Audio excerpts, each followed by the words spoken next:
नमस्कार। डॉक्टर इंदु शर्मा का सनातन धर्म के प्रेमियों और महान भारतीय दर्शन को जानने के इच्छुक सभी स्वर कथा चैनल के श्रोताओं को श्रद्धेय नमन और स्वागत।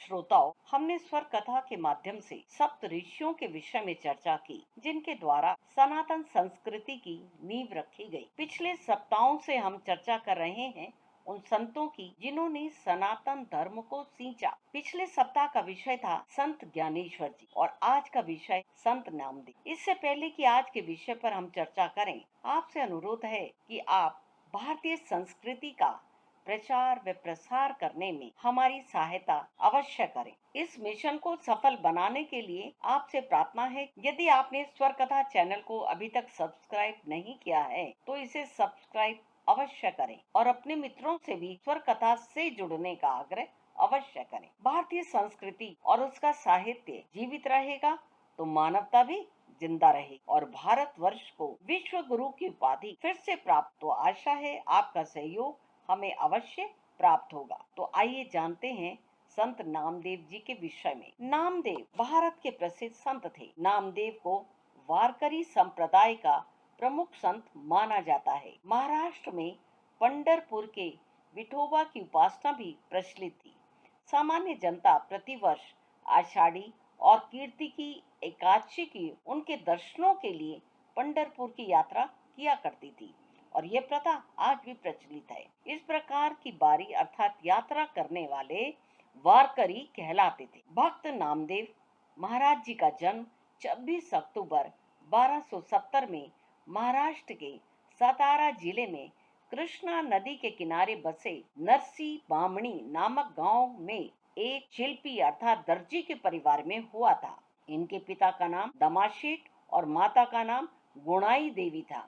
इनका परिवार भगवान विट्ठल का परम भक्त था।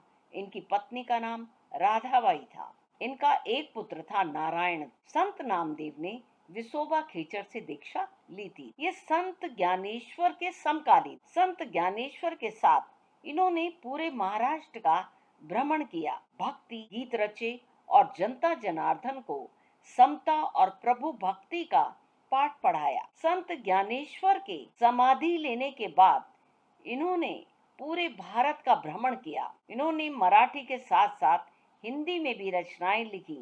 इन्होंने 18 वर्षों तक पंजाब में भगवान नाम का प्रचार किया।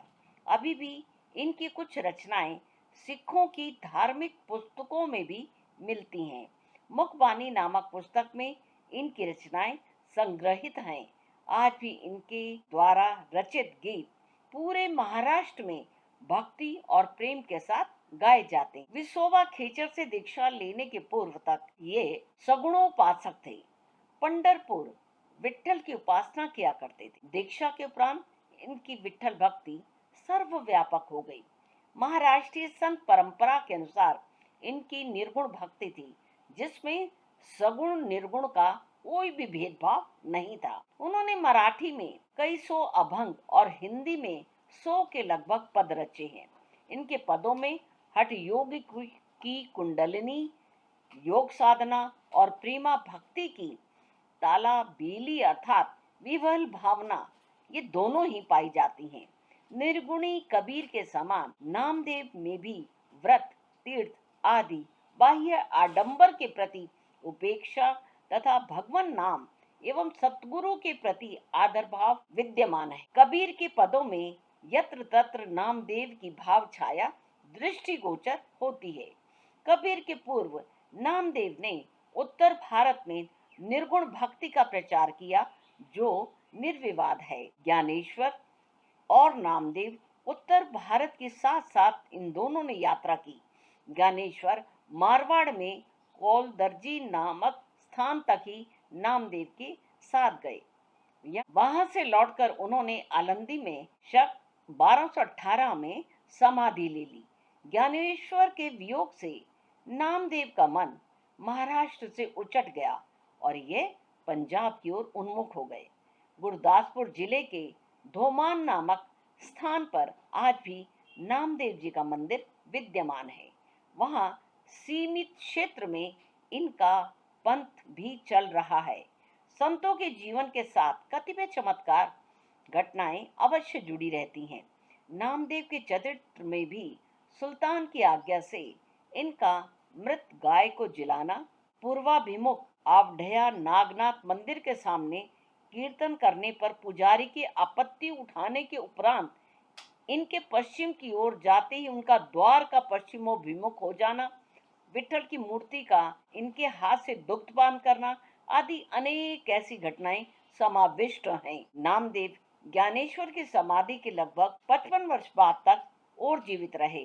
इस प्रकार नामदेव का काल शक 1192 से शके 1272 तक माना जाता है। विठल मंदिर के महाद्वार पर शके 1272 में इन्होंने समाधि ले ली।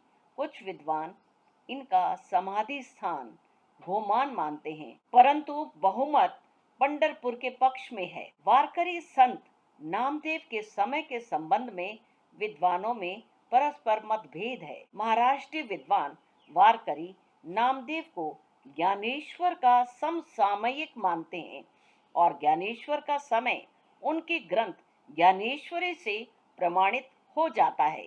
ज्ञानेश्वरी में उनका रचना काल 1212 शके दिया हुआ है। नामदेव की एक प्रसिद्ध रचना तीर्थावली है, जिसकी प्रामाणिकता निर्विवाद है। उसमें ज्ञानदेव और नामदेव की सह यात्राओं का वर्णन है। अतः ज्ञानदेव और नामदेव का समकालीन होना अंतः साक्ष्य से भी सिद्ध है। तो आज बस केवल इतना ही। अगले एपिसोड में कुछ ऐसे संतों के विषय में चर्चा करेंगे जिन्होंने भारतीय मानस पटल पर अपने विचारों से अमिट छाप छोड़ी है। तब तक के लिए मुझे आज्ञा दीजिए। आप सभी का स्वर कथा चैनल से जुड़ने के लिए अतिशय धन्यवाद।